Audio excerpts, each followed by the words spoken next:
Hello ladies and gentlemen, welcome back to Red Dead Weapons. Today, we're doing a gun that, if you heard of it and saw it, you'd think, what kind of steampunky shit is this?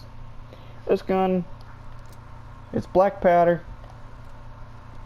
chambered in a 36 cap and ball black powder, or 42 cap and ball black powder, but the modern reproductions are in 44 caliber made by Piede from Italy, in Brescia, Italy. And they're distributed by Navy Arms and Cabela's.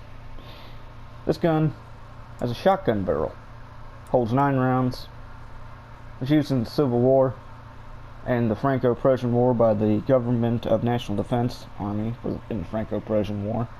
This gun was made by a fucking Frenchman while drunk in a bar, and then it was adapted by P.G.T. Beauregard, the Confederate general.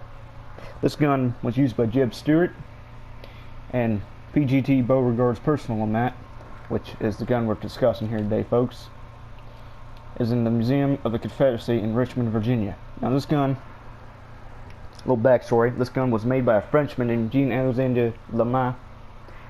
He was a fucking doctor who said, fuck it, I'm gonna make a gun. But what the fuck can I make that'll make a lot of money?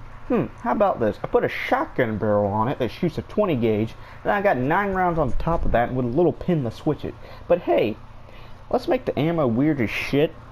And now, this gun was patented in 1856. That's a U.S. patent. Well, I'm reading on the site here of this gun, like what I'm getting from research here. It was mainly manufactured by John Crider of Philadelphia back then, Charles Frederick, Gerard and Son of Paris, and the London Armory Company. Now, London Armory Company ones there's only 2 that are left in existence, and they're really rare, and there were illegitimate copies made of those. So, and this gun was produced about 10 years from 1856 to 1865. There's approximately about 3,000 totally built. There are 2 variants, actually 5. Ring of water. There's a carbine variant, a centerfire variant, the normal variant, which is black powder, and then the grape shot baby grape shot. Now, this gun has had a lot of weird calibers, like it went from 42 cap and ball, the modern reproductions are in 44 cap and ball, and the 36, and then the shotgun barrel's 20 gauge. Has 9 rounds. The muzzle velocity on this gun is, it wasn't accurate for shit. I mean, this muzzle velocity was 600 feet. The effective range was about 40 yards, which is kind of okay, I guess. Maximum range though was 100 yards, and the sight was a fixed front post and rear notch. Now, the main reason Jean-Alexandre LeMat patented this for the Confederate Army was mainly because P.G.T. Beauregard was his damn cousin through marriage. Now, I don't know about you, but if you have a government family member that works for the federal government and you want to sell a gun for the government, why not just go to that family member and say, hey, you get this gun sold to the government for me, and I'll make you semi-rich by collaborating with sales on you. And hey, while I'm at it, oh wait, the Civil War breaks out right after this occurs, because at the time he was the general in the United States Army. Then P.G.T. Beauregard is also the first guy from the U.S. Army to resign and join the Confederacy. He pretty much then had them start making them for the Confederacy, and they're mainly known for being a Confederate gun. Few of them, actually, in the first years of production, the Philadelphia models, there was about 100 of them made, about fewer than 100. In 1859, it was like 25 prototypes of them, and in the end, it was estimated about 2,900 were produced in Liège, Belgium, and Paris, France. European-made ones were shipped to Birmingham, England, where they were then proof-marked. Approximately about 900 of these guns were able to get through the Confederate blockade, Southern Naval blockade, by shipping them from Bermuda up into Florida and Georgia and Southern Louisiana. Now, a center barrel is smoothbore, so it can function like a short-barreled shotgun, which is why they call it a grape shot, because hey, you got a fucking little shotgun barrel, you're gonna fuck a fucker up. It's a good crowd control gun, really. Though the main issue though is this gun has a little ramming rod, you can see here, and that actually would tend to blow off because it wasn't really put on there proper, so it would blow off and shit. Yeah, which, though, Later, little other thing, later in the war, for American Civil War, they made a lighter 35 caliber version with a 28 gauge smooth bore on it, but these were non-standard, so they weren't that common, and that led to them making their own bolts and shit, and, well, yeah. Now, these guns, as I said, they're mainly Confederate. Notable other examples include Jeb Stuart, Braxton Bragg, Richard Anderson, and Henry Rourke, the guy who led the Andersonville prison camp in the South. He was also executed for a war crime. Apparently, it's a war crime to starve people.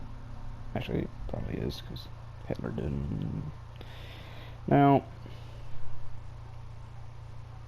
the original revolver was constructed of blued steel, so my black one's kind of accurate, I guess. But if you want to get a full-on look, you may want to go with blued steel for this gun.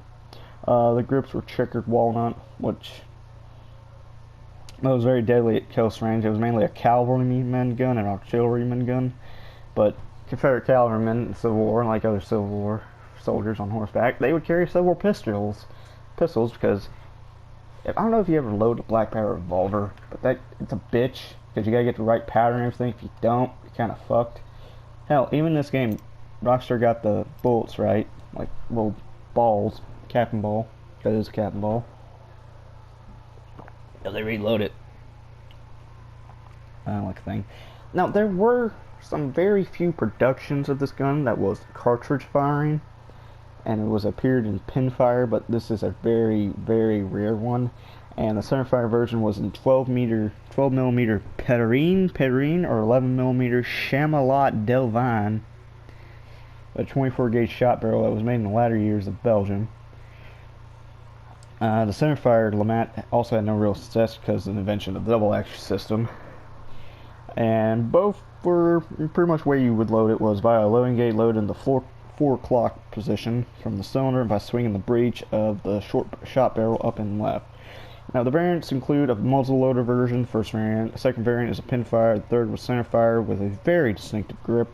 The carbine version pretty much has a rifle stock on. It's like a little barrel. It's steampunky fuck. I recommend looking up Ian McCallum's videos on Forgotten Weapons on this gun, that variation of the gun, because he has some videos on the LeMat that some of y'all may find interesting. I don't know if y'all watch him or not. He's a very good channel.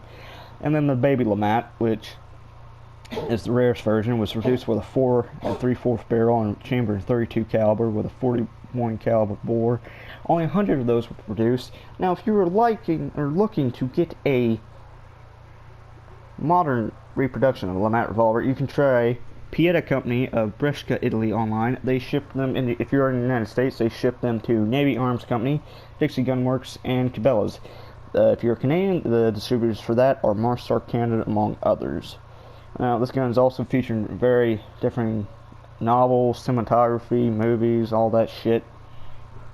It was in Jeb Stuart changed his LeMat to an AK-47 and one of Harry Turtledove's novels, Guns of the South.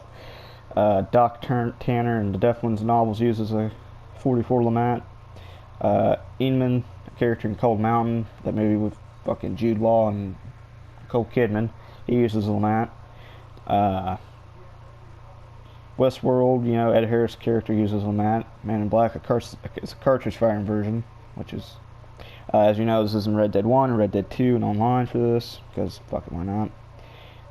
Forsaken, Kiefer Sutherland's character uses LeMat. In COD Advanced Warfare, that gun is known as the M1 Irons, though it only has 6 rounds. This gun's also in the Hunt Showdown, Deep Six novel, and in The Quick and Dead is used by Swede Gutson, who then got shot in the face by the kid who was played by Leonardo DiCaprio.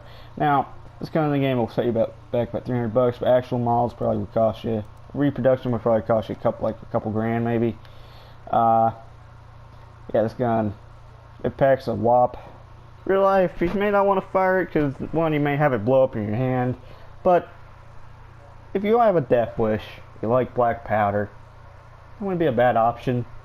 I'd personally probably go with something like a Colt Navy or Colt Walker or Colt Dragoon or something, or Colt or something, or maybe, well, anyway, next video, I'll probably be doing the rolling block, or maybe either in the Navy revolvers, or the elephant rifle from Red Dead Online. I haven't really tackled anything from online, really.